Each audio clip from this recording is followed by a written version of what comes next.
En el presente plano curricular podemos observar que las teorías del aprendizaje son un eje en la formación profesional de la investigación y la comunicación educativa.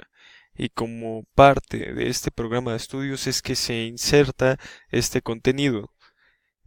Soy José Luis Alvarado y voy a presentar a Vygotsky y la teoría sociocultural. Partamos de que todas estas teorías de aprendizaje surgen en determinado momento histórico y bajo respectivas necesidades.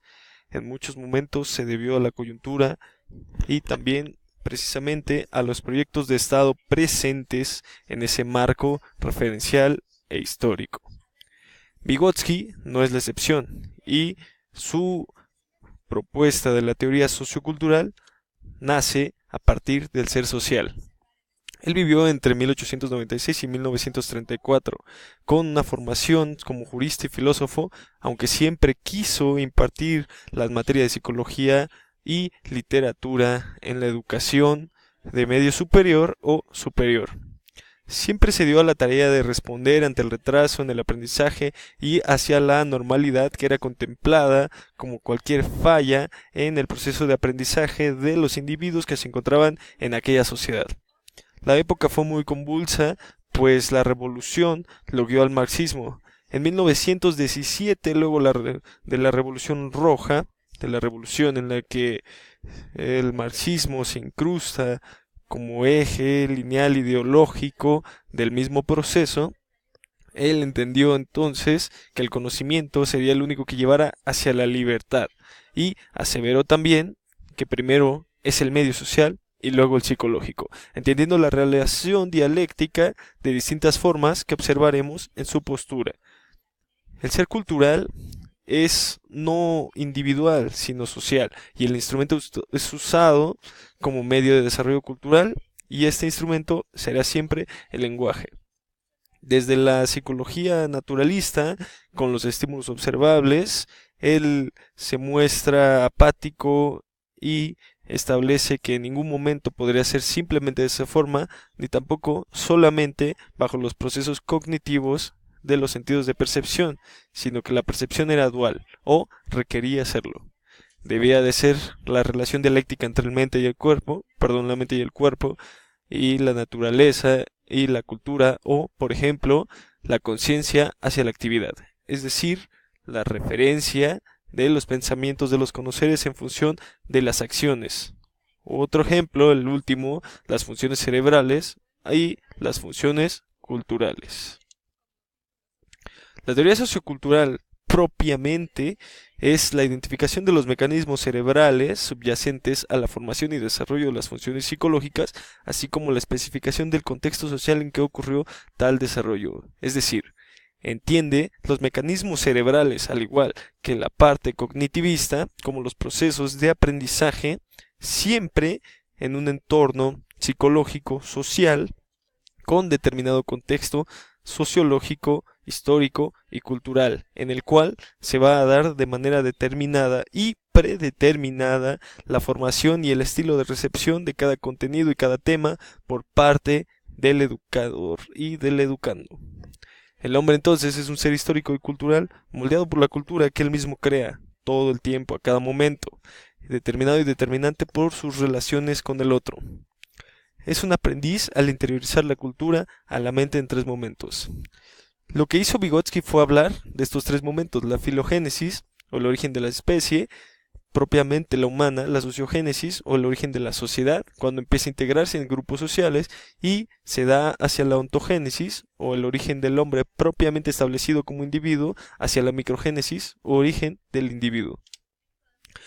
La actividad cerebral entonces entiende que no solamente se queda neuronal o como él la clasifica superior, sino que la actividad interioriza los significados sociales derivados de las actividades culturales que se desarrollan a cada momento, mediadas por los signos y los instrumentos. El lenguaje es el principal mediador y formación de las funciones psicológicas en todas sus vías de expresión, ya sea oral, gestual, escrita, artística, musical o matemática.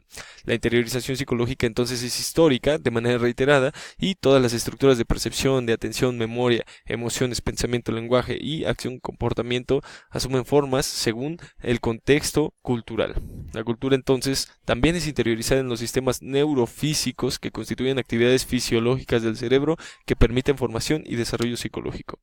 Los postulados son que la psicología es la ciencia del hombre histórico y no del hombre abstracto y universal, es decir, se encuentra en determinado lugar, en determinado momento, en determinado espacio y bajo ciertas determinaciones también en sistemas políticos y culturales.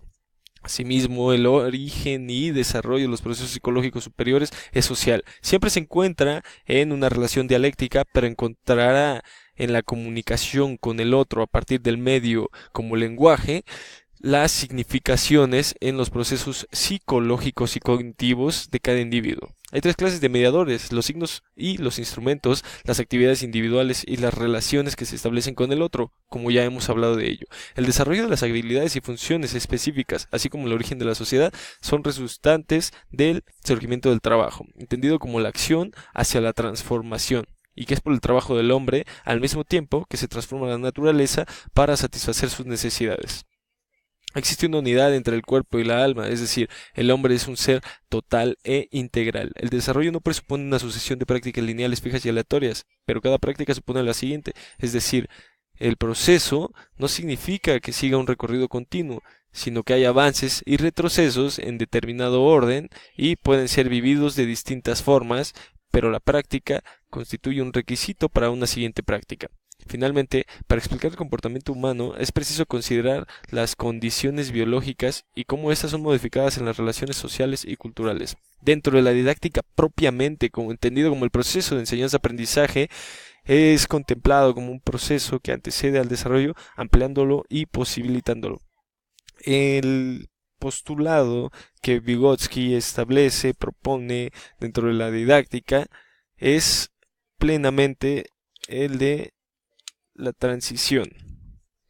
Es decir, el ser humano se encuentra propiamente hábil sobre ciertas acciones y actividades, pero estas capacidades están construyéndose todo el tiempo y el niño podrá realizar con la ayuda de otra persona que sabe más, por ayuda de la imitación, en algún momento otra actividad. Este proceso de transición es el que se encuentra intermedio, y la enseñanza aquí debe actuar, pues es por la interacción con las otras personas que serán activados los procesos de desarrollo, y estos procesos se van a interiorizar y formarán parte del primer nivel de desarrollo, convirtiéndose en aprendizaje y abriendo espacio para nuevas posibilidades de más aprendizaje.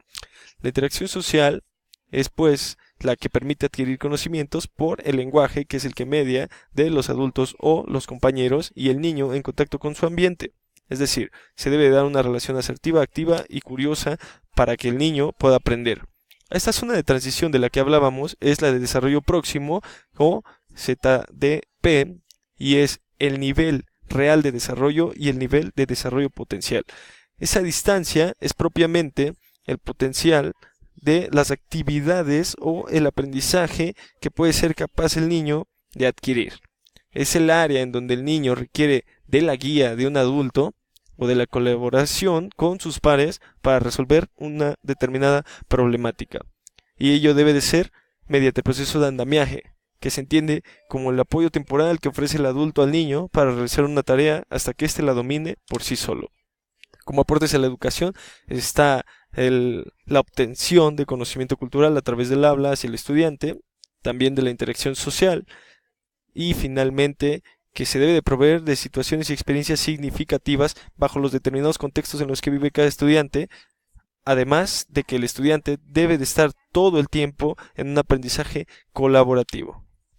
Para que el estudiante logre un desarrollo efectivo, las clases deben propiciar un diálogo y la participación. Allí se gestaría ese aprendizaje colaborativo. La reciprocidad entre el individuo y la sociedad es muy importante, ya que con esto ocurre un desarrollo cognitivo y lingüístico, es decir, con el medio social en que se encuentra. Esto sería todo, y las fuentes finalmente aquí son citadas. Los aportes de Vygotsky no pueden perder relevancia en este momento histórico de los avances del constructivismo, y así concluimos con la sesión de Vygotsky, la teoría sociocultural. Escriban al mail de jose.luis.lv.s@gmail.com si encuentran alguna duda o si requieren de alguna otra fuente de consulta. Además también de si desean iniciar una crítica o una discusión sobre el propio tema bajo una asesoría pedagógica en la que podamos encontrarnos. Hasta pronto.